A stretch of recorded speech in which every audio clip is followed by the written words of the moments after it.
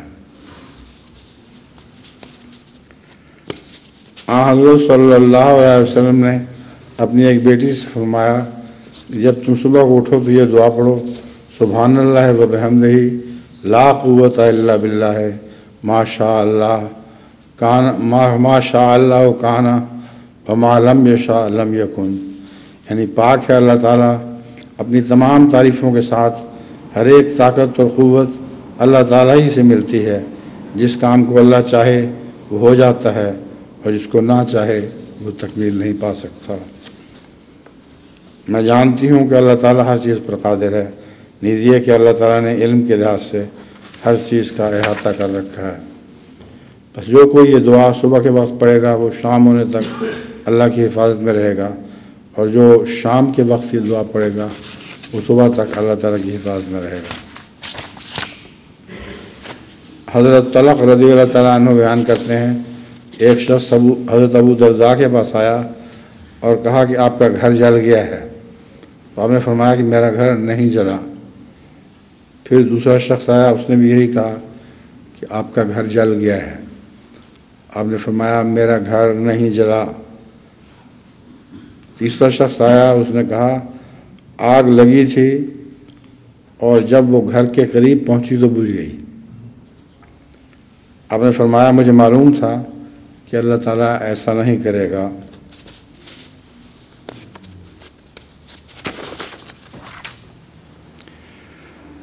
حاضرین میں سے ایک نے کہا کہ آپ کی یہ دونوں باتیں عجیب ہیں، پہلے کہتے تھے آپ نہیں جلا، اور اب آپ کو بتایا گیا کہ جل گیا تھا تو بجھ گئی آگ۔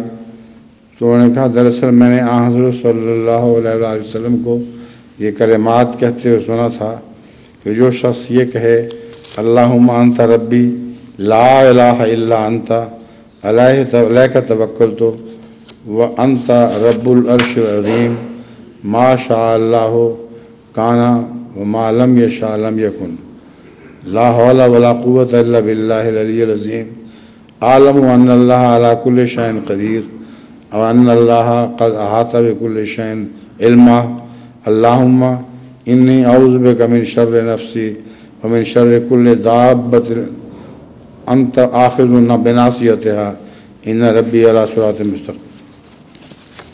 میں رسول اللہ صلی اللہ علیہ وسلم سے سنا تھا کہ جو یہ دعا کرے گا اس کو آگ کوئی نقصان نہیں پہنچائے گی۔ اب یہ تو روایت ہے پرانی، لیکن ہم نے اپنی آنکھوں سے دیکھا ہے یہ واقعہ انڈونیشیا میں کہ حیرت انگیز طور پر یہ خدا تعالیٰ کی طرف سے خوشخبری پوری ہوئی جو حضرت مسیح موعود علیہ السلام کو عطا ہوئی تھی کہ آگ ہماری غلام بلکہ غلاموں کی بھی غلام ہے۔ حضرت مولوی رحمت علی صاحب کے گھر کے قریب ایک بہت بڑی آگ پہنچی، اتنی تیز ہوا کے ساتھ وہ آ رہی تھی کہ اس کی لپکوں نے آپ کی لکڑی کی دیواروں سے مس کرنا شروع کر دیا۔ سارے گھر لکڑی کے تھے جو مسلسل جلتے چلے آ رہے تھے۔ نیچے سے لوگوں نے شور مچا دیا کہ مولوی صاحب نیچے اتریں۔ اور صاحب کہنے میں مسیح موعود کا غلام ہوں اور یہ آگ میرا کچھ نہیں کر سکتی۔ حیران لوگ، انہوں نے کہا اتر جائیں، خدا کا خوف کریں، اب تو جلنے والا گھر آپ کا۔ انہوں نے کہا کچھ نہیں ہوگا، میں ہرگز نہیں جلوں گا۔ چنانچہ عجیب اتفاق ہوا، اتفاق تو نہیں، تصرف تھا اللہ تعالیٰ کا، کہ اچانک اتنی تیز موسلا دھار بارش ہوئی کہ وہ لپکیں جو آگ کے لپکے گھر کے دیواروں سے ٹکرا رہے تھے وہ وہیں کھڑے ہو گئے اور آگ وہیں بجھ گئی، اور مولوی رحمت علی صاحب ٹھیک ٹھاک اللہ کے فضل کے ساتھ اس طرح نیچے اتر آئے۔ حضرت خلیفہ المسیح اول رضی اللہ تعالیٰ عنہ بیان فرماتے ہیں جب کوئی عذاب آ جاتا ہے تو پھر جس صاحب قوت یا صاحب جمال یا صاحب مال سے خدا کے برابر محبت کرتے تھے وہ کسی کام نہیں آتا، اس وقت پتہ لگتا ہے ان القوت للہ جمیعہ، کہ بل بوتا تو سب اللہ ہی کا ہے، کوئی قوت خدا کے مقابل کام نہیں کر سکتی۔ حسن و جمال، علم و فضل کی قوت تو تلواروں کے ماتحت ہے، الہی قوت کسی کے ماتحت نہیں۔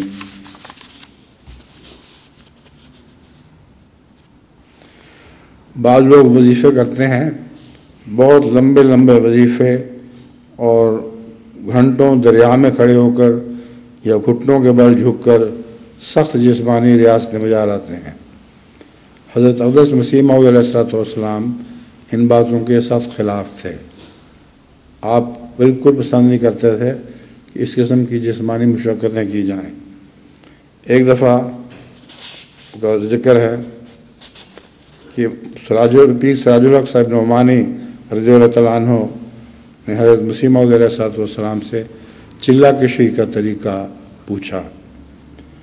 آپ نے فرمایا تم بعد نماز کے 10 بار درود شریف پڑھو، 10 بار استغفر اللہ ربی من کل ذنب و اتوب الیہ پڑھو، 31 بار لا حول ولا قوت الا باللہ پڑھو، اور جو کچھ اس وقت 31 مرتبہ لا حول نہ ہو سکے تو 21 بار، اور جو 21 بار نہ ہو سکے تو 11 بار ضرور پڑھ لینا۔ مگر ساتھ ہی حضور نے یہ بھی فرمایا کہ وظائف اور مجاہدے بناوٹی چیزیں اور غیر مشروع اور بدعت ہوتے ہیں، جو میں نے بتلایا ہے وہی پڑھو، اور جتنی دیر وظیفے میں لگے رہو، وہ جتنی دیر وظیفے میں لگے وہ نماز میں خرچ کرو۔ نماز میں اہدنا الصراط المستقیم بکثرت پڑھو، اور رکوع اور سجدے میں بعد تسبیح یا حیو یا قیوم برحمتک نستغیث زیادہ پڑھو، اور اپنی زبان میں نماز کے اندر دعائیں کرو۔ اس میں منازل سلوک طے ہو جائیں گی۔ مومن کا ہتھیار دعا ہے۔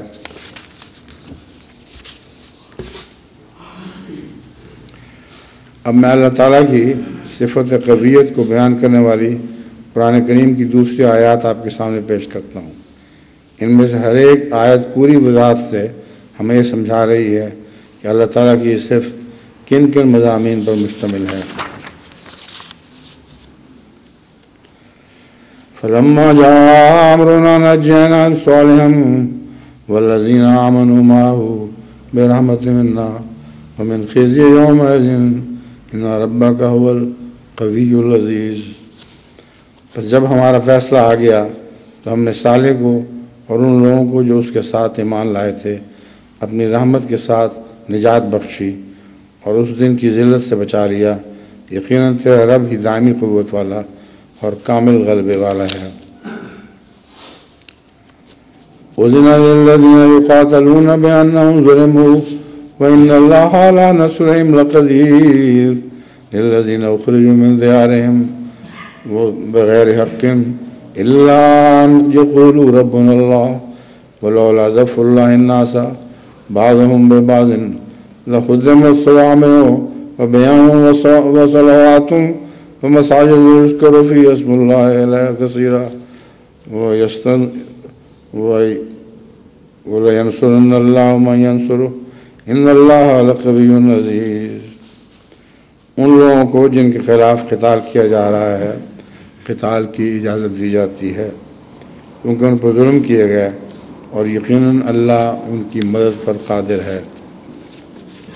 یعنی وہ لوگ جنہیں ان کے گھروں سے ناحق نکالا گیا محض اس بنا پر کہ وہ کہتے تھے کہ اللہ ہمارا رب ہے، اور اللہ کی طرف سے لوگوں کا دفاع ان میں سے بعض کو بعض دوسروں سے بھڑا کر نہ کیا جاتا تو راہب خانے منہدم کر دیے جاتے، گرجے بھی اور یہود کے معابد بھی اور وہ مساجد بھی جن میں بکثرت اللہ کا نام لیا جاتا ہے، اور یقیناً اللہ ضرور اس کی مدد کرے گا جو اس کی مدد کرتا ہے۔ یقیناً اللہ بہت طاقتور اور کامل غلبے والا ہے۔ اور یہ یاد رکھنا چاہیے کہ لوگ یہ کہتے ہیں مثلا عراق کی جنگ کے متعلق کہ یہ جہاد ہے۔ یہ ایک قسم کا جہاد تو ہے کہ مجبوراً اپنے ملک کے دفاع کے لیے ان کو لڑنا پڑ رہا ہے، لیکن یہ وہ جہاد نہیں جس کے متعلق اللہ تعالیٰ کا وعدہ ہے کہ ہم ضرور ان کی مدد پر قادر ہیں اور ضرور یہ غالب آئیں گے۔ حضرت صلی اللہ علیہ وسلم کے خلاف مظلومیت کے دور میں کتنی لڑائیاں ہوئیں، مگر ایک میں بھی آپ نے دشمن سے شکست نہ کھائی۔ کمزور ہونے کے باوجود بھی آپ خدا تعالیٰ کے فضل سے غالب رہے اور خدا کا یہ وعدہ آپ کے حق میں پورا ہوتا رہا، یہاں تک کہ رسول اللہ علیہ وسلم کے بعد بھی بہت مدت تک مسلمانوں کا رعب قائم رہا اور چھوٹی چھوٹی جماعتوں نے بڑی بڑی جماعتوں کو شکست دی۔ تو اللہ تعالیٰ کا جو جہاد پر وعدہ ہے کہ اللہ نصرہم لقدیر، یہ بہت ہی اہم وعدہ ہے، اور اس سے پتہ چل جاتا ہے کہ جہاد یہ اصلی ہے یا نقلی ہے۔ نقلی نہ صحیح دوسرے درجے کا ہے۔ دوسرے درجے کا جہاد تو وہ ہے جو اپنی ملکیت کی دفاع میں انسان لڑتے ہوئے اپنی چیز کی حفاظت میں اپنی جان کھو دے اور نقصان اٹھائے، لیکن اول جہاد وہی ہے جس میں خدا کے حکم پر عمل درآمد سے روکا جا رہا ہو۔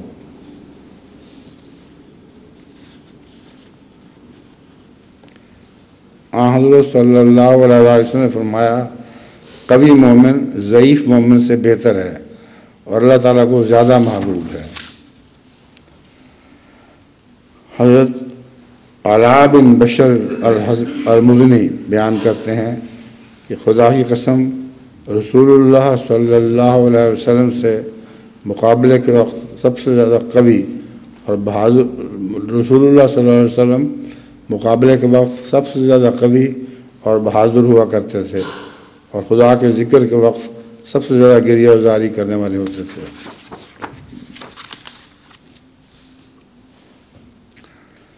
ایک دفعہ مدینے کے شمال سے اس کا شور اٹھا جسے معلوم ہوتا تھا کہ خطرہ ہے۔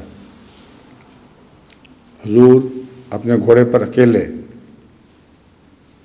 وہاں پہنچے اور جا کے جائزہ لیا اور واپس آ کے صحابہ کو بتایا کہ فکر نہ کرو، کوئی خطرہ نہیں ہے۔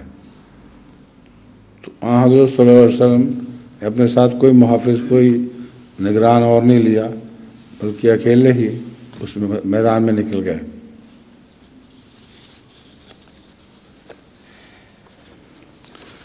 حضرت صلی اللہ علیہ وسلم کا دستور تھا کہ جب لشکر کہیں حملہ آور ہوتا تھا تو آپ سب سے آگے میدان میں ہوتے تھے، اور صحابہ بیان کرتے ہیں ہم رسول اللہ علیہ وسلم کی پناہ لیا کرتے تھے۔ ایک واقعہ ہے جنگ احد میں پیش آیا۔ ایک وقت ایسا بھی آیا کہ حضرت صلی اللہ علیہ وسلم کے پاس صرف 12 صحابہ رہ گئے تھے۔ اس موقع پر ابو سفیان نے بلند آواز سے 3 دفعہ کہا کیا تم میں محمد موجود ہیں؟ حضور صلی اللہ علیہ وسلم نے جواب دینے سے صحابہ کو منع فرما دیا۔ پھر اس نے کہا کیا تم میں ابو قحافہ کے بیٹے یعنی ابو بکر موجود ہیں؟ پھر اس نے 3 دفعہ بلند آواز سے کہا کیا تم میں خطاب کے بیٹے یعنی حضرت عمر موجود ہیں؟ اس پر بھی سب صحابہ خاموش رہے۔ پھر وہ اپنے ساتھیوں کی طرف مڑا اور کہا جن لوگوں کا میں نے ذکر کیا تھا وہ تو مارے گئے ہیں۔ حضرت عمر اس کی اس بات کو برداشت نہ کر سکے اور بلند آواز سے کہا اے اللہ کے دشمن، خدا کی قسم جن لوگوں کا تم نے نام لیا ہے وہ سب کے سب زندہ ہیں، اور تیرے لیے وہی باقی رہ گیا ہے جو تجھے برا ہوئے گا۔ اس پر ابو سفیان نے کہا آج جنگ بدر کا بدلہ چکا دیا گیا ہے، اور لڑائی تو ڈول کی طرح ہوتی ہے، کبھی ادھر جھکا ہوتا ہے کبھی ادھر جھکا ہوتا ہے۔ تمہیں کچھ لاشیں مسلح کی ہوئی ملیں گی، مگر کہتا میں نے اس کا حکم نہیں دیا، یعنی ناک کاٹ دیا کرتے تھے، کان کاٹ دیا کرتے تھے، لاشوں کو بڑا ہی بدصورت بنا دیا کرتے تھے۔ تو وہ کہتا ہے آپ کے ہاں جو شہید ہوئے ہیں ان میں سے بھی بعضوں کا مسلح کیا گیا ہے، مگر میں نے اس کا حکم نہیں دیا تھا۔ اس کے بعد اس نے یہ نعرہ لگایا اولو حبل اولو حبل، یعنی حبل بت کی جائے ہو، حبل بت کی جائے ہو۔ اس موقع پر حضرت صلی اللہ علیہ وسلم نے فرمایا جواب کیوں نہیں دیتے؟ صحابہ نے عرض کیا یا رسول اللہ ہم کیا جواب دیں؟ حضور نے فرمایا تم کہو اللہ اعلیٰ و اجل، اللہ ہی سب سے اعلیٰ اور سب سے بڑا ہے، اس کے مقابل کوئی بلند نہیں۔ ابو سفیان نے جب جواب میں نعرہ لگایا ہمارے پاس عزا ہے اور تمہارے پاس کوئی عزا نہیں، اس پر حضور صلی اللہ علیہ وسلم نے فرمایا تم اسے جواب کیوں نہیں دیتے؟ صحابہ نے عرض کیا یا رسول اللہ جواب میں ہم کیا کہیں؟ آپ نے فرمایا کہو اللہ مولانا فلا مولا لکم، ہمارے ساتھ اللہ ہمارا مددگار ہے اور تمہارا کوئی مولا نہیں۔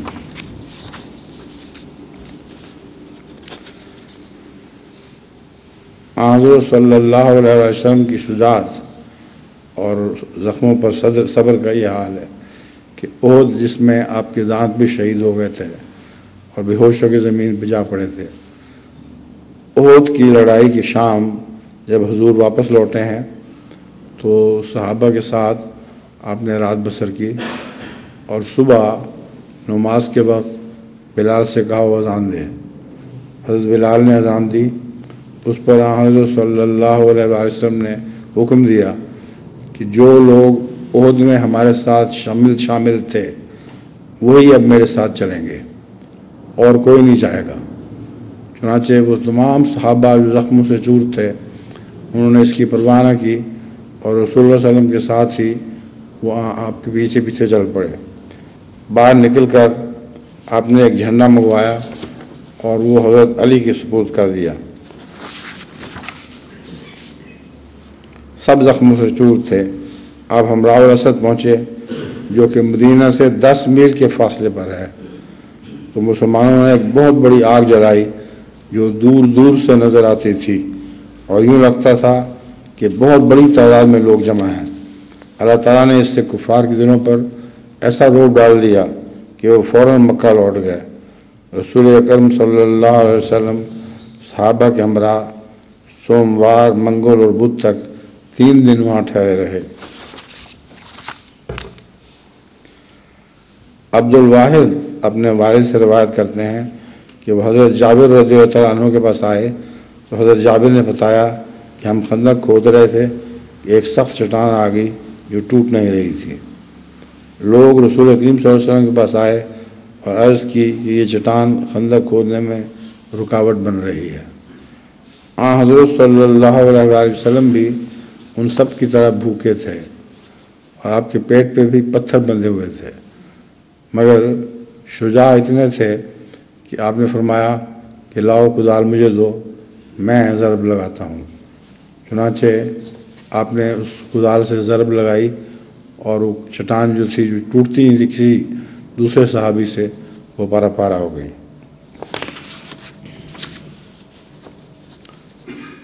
عبد الرحمن بن ابو سعید اپنے والد سے روایت کرتے ہیں کہ غزوہ خندق میں ہمیں نماز سے روک دیا گیا، یعنی دشمن کا حملہ اتنا شدید تھا کہ نماز کی کوئی ہوش ہی نہ رہی، یہاں تک کہ نماز مغرب کا وقت ہو گیا۔ لیکن جب وَكَفَ اللَّهُ الْمُؤْمِنِينَ الْقِتَالَ وَكَانَ اللَّهُ قَوِيًّا عزیزہ کی آیت نازل ہوئی تو رسول اللہ صلی اللہ علیہ وسلم نے حضرت بلال کو حکم دیا کہ اذان دیں۔ ظہر کی نماز اسی طرح پڑھائی جیسے عموماً پڑھاتے تھے، پھر عصر کی نماز اسی طرح پڑھائی جیسے روزمرہ پڑھایا کرتے تھے، پھر مغرب کی نماز جیسے عموماً پڑھایا کرتے تھے آپ نے اسی طرح پڑھائی۔ ایک اور روایت میں ہے کہ حضرت صلی اللہ علیہ وسلم نے اس دن نماز ایسی کرائی ایک جس میں آدھی نماز تھی، وہ یعنی 2 رکعتوں کی بجائے 1 رکعت، اور صحابہ کرام کو حکم دیا کہ وہ باری باری آئیں، اپنے ہتھیار رکھ دیں تھوڑی دیر کے لیے اور رسول اللہ صلی اللہ علیہ وسلم کے ساتھ نماز پڑھ لیں۔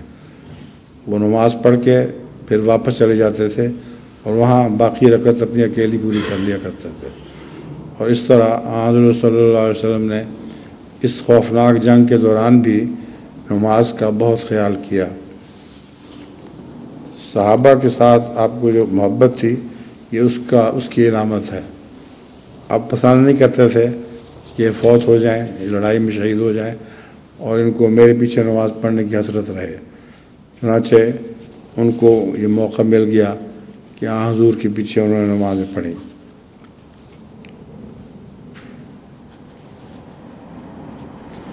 ایک موقع پر حضرت عباس کی روایت ہے کہ خانہ کعبہ کا طواف کر رہے تھے کہ آپ کو خبر پہنچی کہ مشرکین یہ باتیں کر رہے ہیں کہ صحابہ کی چال سے لگتا ہے کہ کمزور پڑ گئے ہیں۔ اس پر حضرت صلی اللہ علیہ وسلم نے صحابہ کو حکم دیا کہ تیز چل کر طواف کیا کریں اور مشرکین سے اپنی قوت کا اظہار کریں۔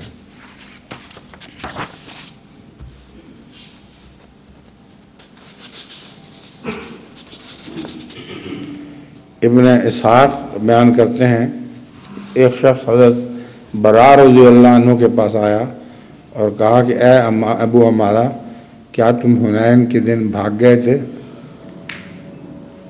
انہوں نے کہا میں گواہی دیتا ہوں کہ رسول اللہ صلی اللہ علیہ وسلم نہیں بھاگے۔ اپنے بھاگنے کی بات تو چپ کر گئے، بیچ میں گول کر گئے اور یہ بات کہی کہ رسول اللہ صلی اللہ علیہ وسلم نہیں بھاگے تھے۔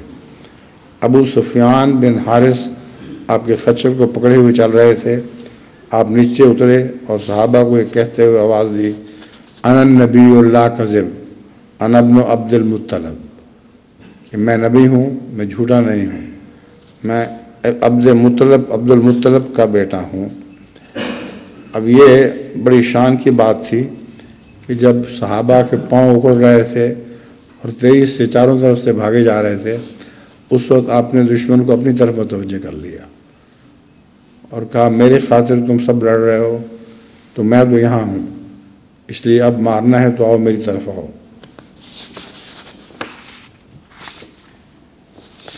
پھر رسول اللہ صلی اللہ علیہ وسلم نے دعا کی، اللہم نزل نصرکا، کہ اللہ ہماری نصرت فرما۔ حضرت برا کہتے ہیں کہ جب شدید جنگ ہوتی تھی تو ہم رسول اللہ کے پاس پناہ لیتے تھے اور ہم میں سے سب سے بہادر وہ ہوتا تھا جو حضرت صلی اللہ علیہ وسلم کی صف میں ہوتا تھا۔ ما قدر اللہ کا قدر ہی ان اللہ لقوی عزیز، انہوں نے اللہ کی ویسے قدر نہ کی جیسا اس کی قدر کا حق تھا، یقیناً اللہ بہت طاقتور اور کامل غلبے والا ہے۔ حضرت امام راضی فرماتے ہیں کہ یہاں صفت قوی سے مراد یہ ہے کہ وہ کسی بھی کام کرنے سے عاجز نہیں اور اس سے کسی کام میں کوئی مشکل پیش نہیں آتی۔ حضرت مسیح موعود علیہ السلام فرماتے ہیں جن لوگوں کو تم خدا بنائے بیٹھے ہو وہ تو ایسے ہیں کہ اگر سب مل کر ایک مکھی پیدا کرنا چاہیں تو کبھی پیدا نہ کر سکیں، اگر دوسرے کی مدد بھی کریں، ایک دوسرے کی مدد بھی کریں، بلکہ اگر مکھی ان کی کوئی چیز چھین کر لے جائے تو انہیں طاقت نہیں کہ وہ مکھی سے چیز واپس لے سکیں۔ ان کے پرستار عقل کے کمزور اور وہ طاقت کے کمزور ہیں، کیا خدا ایسے ہوا کرتے ہیں؟ خدا تو وہ ہے کہ سب قوتوں والوں سے زیادہ قوت والا اور سب پر غالب آنے والا ہے، نہ اس کو کوئی پکڑ سکے اور نہ مار سکے۔ ایسی غلطیوں میں لوگ پڑھتے ہیں وہ خدا کی قدرت نہیں پہچانتے اور نہیں جانتے کہ خدا کیسا ہونا چاہیے۔ ایک اور موقع پر حضرت مسیح علیہ السلام نے فرمایا یاد رکھو کہ ہر ایک چیز خدا تعالیٰ کی آواز سنتی ہے اور ہر ایک چیز پر خدا تعالیٰ کا تصرف ہے اور ہر ایک چیز کی تمام ڈوریاں خدا تعالیٰ کے ہاتھ میں ہیں۔ اس کی حکمت ایک بے انتہا حکمت ہے جو ہر ایک ذرے کی جڑ تک پہنچی ہوئی ہے اور ہر ایک چیز میں اتنی ہی خاصیتیں ہیں جتنی اس کی قدرتیں ہیں۔ جو شخص اس بات پر ایمان نہیں لاتا وہ اس گروہ میں داخل ہے، وما قدر اللہ حق قدر ہی۔ اور چونکہ انسان کامل مظہر اتم تمام عالم کا ہوتا ہے، اس لیے تمام عالم اس طرف وقتاً فوقتاً کھینچا جاتا ہے اور روحانی عالم کا ایک عنکبوت ہوتا ہے اور تمام عالم اس کی تاریں ہوتی ہیں اور خوارق کا یہی سر ہے۔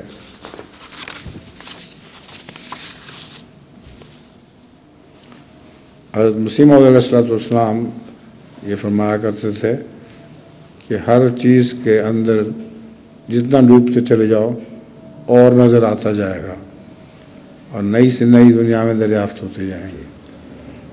ایک ذرے کا بھی صحیح سر معلوم نہیں ہو سکتا.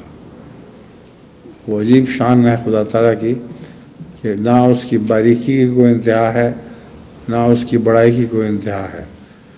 کائنات کو دیکھیں اتنی وسیع ہے کہ ہم اس کا تصور بھی نہیں کر سکتے. اور اگر ذرے کا دیگر چیریں تو ہر ذرے کے اندر مزید دنیایں نظر آتی چلی جائیں گی. پھر حضرت مسیح موعود علیہ السلام فرماتے ہیں اور ہر ایک جو زندہ رہے گا دیکھ لے گا کہ آخر خدا غالب ہوگا. دنیا میں ایک نذیر آیا اور دنیا نے اسے قبول نہ کیا، لیکن خدا اسے قبول کرے گا اور بڑے زور آور حملوں سے اس کی سچائی ظاہر کر دے گا. وہ خدا جس کا قوی ہاتھ زمینوں اور آسمانوں اور ان سب چیزوں کو جو ان میں ہیں تھامے ہوئے ہے، وہ کب انسان کے ارادوں سے مغلوب ہو سکتا ہے. اور آخر ایک دن آتا ہے اور وہ جو فیصلہ کرتا ہے، بس صادقوں کی یہی نشانی ہوتی ہے کہ انجام انہی کا ہوتا ہے. خدا اپنی تجلیات کے ساتھ ان کے دل پر نزول کرتا ہے، بس کیوں کر وہ عمارت منہدم ہو سکے جس میں وہ حقیقی بادشاہ فروکش ہوتے ہیں. ٹھٹھا کرو جس قدر چاہو، گالیاں دو جس قدر چاہو، اور ایذا و تکلیف دہی کے منصوبے سوچو جس قدر چاہو، اور میرے استحصال کے لیے ہر ایک قسم کی تدبیریں اور مکر سوچو جس قدر چاہو. پھر یاد رکھو کہ عنقریب خدا تمہیں دکھلا دے گا کہ اس کا ہاتھ غالب ہے. نادان کہتا ہے میں اپنے منصوبوں سے غالب ہو جاؤں گا، مگر خدا کہتا ہے کہ اے لعنتی دیکھ میں تیرے سارے منصوبے خاک میں ملا دوں گا.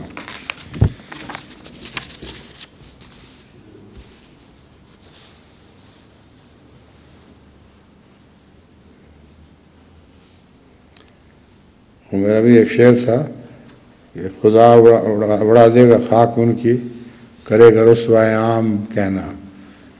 یہ جو بگولے اٹھ رہے ہیں مخالفت کے، اللہ تعالیٰ ان کی خاک اڑا دے گا اور ان کو رسوائے عام کرے گا. اب حضرت مسیح موعود علیہ السلام کا ایک الہام میں آپ کے سامنے رکھتا ہوں. 1893 کا انی ماں کا حیث و ما کنتا و انی ناصروں کا و انی بدھوں کا لازم ہوں و عدوک الاقوا و امرنی ان ادعو الخلق الی الفرقان و دین خیر الورا. تو جہاں بھی ہو میں تیرے ساتھ ہوں، میں تیری مدد کروں گا اور میں ہمیشہ کے لیے تیرا چارہ اور سہارا اور تیرا نہایت قوی بازو ہوں. اور مجھے حکم دیا گیا ہے کہ میں لوگوں کو قرآن اور حضرت صلی اللہ علیہ وسلم کے دین کی طرف دعوت کروں. پھر 1903 ہی کا ایک اور الہام ہے. اطاع امر اللہ فلا تستعجلوہ بشارت قاہ نبیون ان اللہ مع الذین اتقوا والذین هم محسنون انہ قوی عزیز وانہ ولکن اکثر انما امرہ کن فیکون. خدا کا امر آ رہا ہے، بس تم جلدی مت کرو. یہ خوشخبری ہے جو قدیم سے نبیوں کو ملتی رہی ہے. خدا ان کے ساتھ ہے جو تقوی اختیار کرتے ہیں، یعنی ادب اور حیا اور خوف الہی کی پابندی ہے. پابندی سے ان ذنی راہوں کو چھوڑ دیتے ہیں جن میں معصیت اور نافرمانی کا گمان ہو سکتا ہے، اور دلیری سے کوئی قدم نہیں اٹھاتے بلکہ ڈرتے ڈرتے کسی فعل یا قول کی بجا لانے کا قصد کرتے ہیں. اور خدا ان کے ساتھ ہے جو اس کے ساتھ اخلاص اور اس کے بندوں سے نیکی بجا لاتے ہیں. وہ قوی اور غالب ہے، وہ ہر ایک امر پر غالب ہے، مگر اکثر لوگ نہیں جانتے. جب وہ ایک بات کو چاہتا ہے تو کہتا ہے ہو جا، بس وہ بات ہو جاتی ہے. کن فیکون کا مطلب ہے کہ وہ کن کہتا ہے تو وہ ہونا شروع ہو جاتی ہے اور مکمل ہو کر رہتی ہے. اب یہ خیال کہ فوراً ہو جاتی ہے یہ غلط خیال ہے۔ اب دیکھو جب زمین آسمان بنائے گئے تو اللہ تعالیٰ نے کون کہا تو زمین بننا شروع ہو گئی تھی یا کائنات بننا شروع ہو گئی تھی، مگر اس کو تکمیل میں بلین سال لگے ہیں۔ تو کون فیکون کا یہ مطلب ہے کہ کہتا ہے ہو جا تو ہونا شروع ہو جاتی ہے اور ہو کر رہتی ہے۔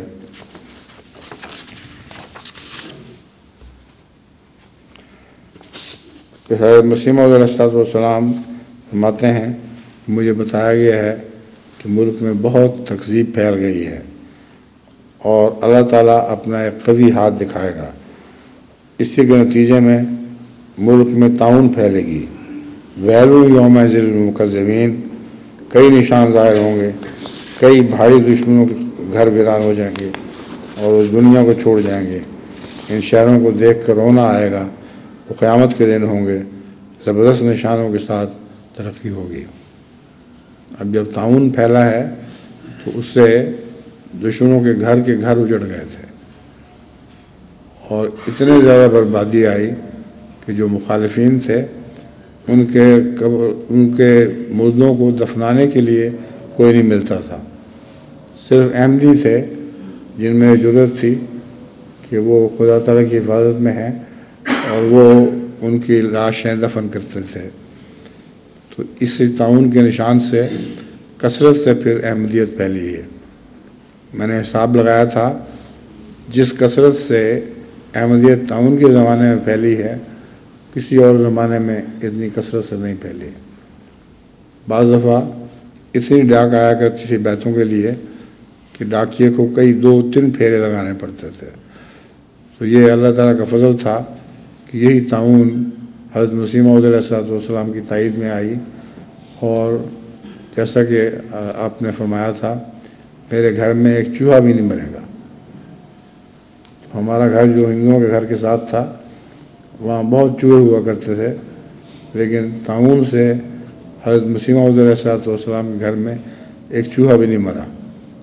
ایک دفعہ مولوی محمد علی صاحب کو یہ وہم ہو گیا، وہم کیا یقین تھا کہ ان کو طاعون ہو گیا ہے، گٹھلی بھی نکل آئی تھی اور شدید درد تھا، یہاں تک کہ وہ سمجھے تھے کہ اب موت قریب ہے۔ حضرت خلیفۃ المسیح اکبر رضی اللہ تعالیٰ عنہ پاس ہی بیٹھے ہوئے تھے۔ آپ نے ہر علاج کر دیکھا مگر کوئی پیش نہ گئی۔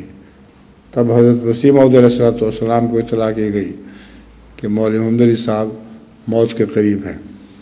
آپ آئے اور آ کر مولوی محمد علی صاحب کے ماتھے پر ہاتھ رکھا اور کہا تب کا تو کوئی نشان نہیں، نام و نشان بھی نہیں۔ مولوی محمد علی صاحب نے دیکھا تو ہاتھ لگا کے واقعی کوئی تپ نہیں رہا تھا، اٹھ کے بیٹھ گئے اور اللہ تعالیٰ کا شکر ادا کیا۔ حضرت مسیح موعود علیہ السلام کے حق میں طاعون نے جو نشانات دکھائے ہیں وہ لامحدود ہیں۔ ایک 18 جنوری 1908 کا اعلان ہے، یہ پیشگوئی کی آخری حد ہے۔ ان ربی قوی عزیز، یہ پیشگوئی کی آخری حد ہے۔ ان ربی قوی عزیز، وہ وعدہ ٹلے گا نہیں جب تک خون کی ندیاں چاروں طرف نہ بہہ نہ جائیں۔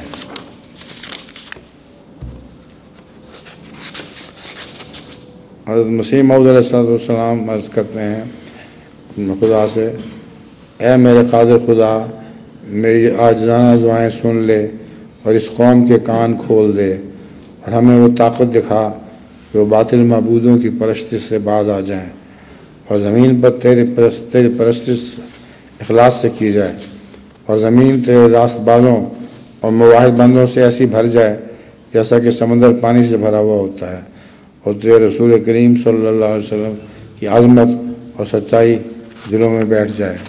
اے میرے قادر خدا، مجھے تبدیلی دنیا میں دکھا اور میری دعائیں قبول کر، جو ہر یک طاقت اور قوت تجھ کو ہے۔ اے قادر خدا ایسا ہی کر، آمین ثم آمین، وآخر دعوانا الحمدللہ رب العالمین۔ اب عراق کی جنگ کے متعلق لوگ مجھ سے پوچھتے ہیں کہ احمدیوں کو کیا کرنا چاہیے، تو ایک تو احمدیوں کو مالی امداد اپنے احمدی ایمنسٹی کے ذریعے ضرور بھجوانی چاہیے، کیونکہ بہت مصیبت میں لوگ مبتلا ہیں۔ اور جہاں تک دعا کا تعلق ہے، ایک دعا میں اللہ تعالیٰ بیان فرماتا ہے، اللہم ممزقہم کل ممزق وساحقہم تسحیقا، کہ اللہ ان کو ٹکڑے ٹکڑے کر دے، پارا پارا کر دے اور ان کے پیس کے رکھ دے۔ ایک اور دعا ہے، اللہم انا نجعلک فی نحورہم ونعوذ بک من شرورہم۔ تو یہ دعائیں کریں، لیکن یاد رکھیں کہ ان لوگوں میں بھی خدا کے نیک بندے موجود ہیں اور وہ عراق سے ہمدردی رکھتے ہیں، عراق کے مسلمانوں سے۔ بس جتنی ریلیز نکل رہی ہیں ان میں کثرت کے ساتھ غیر مسلم شامل ہوتے ہیں، عیسائی شامل ہوتے ہیں، اور وہ عراق کے ساتھ یکجہتی اور ہمدردی کا اظہار کرتے ہیں، تو وہ ہماری بد دعاؤں کے مستحق نہیں ہیں۔ اللہ تعالیٰ وہ ہماری دعاؤں کے سزاوار نہیں ہیں۔ اللہ ان کو بچائے اس آفت سے، اور جو ان میں سے ظالم ہیں انہیں کو پکڑے۔